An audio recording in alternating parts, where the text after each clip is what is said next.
Today I'm going to show you how to create a Yahoo email account. Whether you're new to email or just looking for a new provider, this step-by-step guide will make it easy.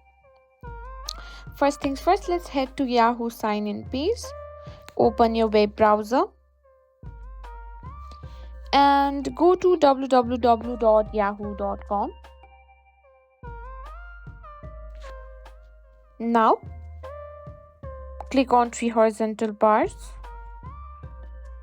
Here you can find mail option. If you can't find it, here you in the top right corner you can find sign in. Tap on it. Now here you can find create an account. Now it's time to fill in your personal information. You'll see a form asking for your first and last name, a new Yahoo email address and a password. And also you need to write your correct date of birth. Next, you'll need to verify your phone number. Yahoo will then send you a verification code via SMS. Enter that code in the provided field. Next, you'll need to agree to Yahoo's terms and conditions.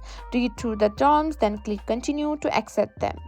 And that's it. You're set up your account. Yahoo might ask you to customize your inbox or provide additional settings. Follow the prompts as you prefer. And that's it. You've successfully created your Yahoo email account. If you found this video helpful, don't forget to give it a thumbs up and subscribe for more tech tips and tricks.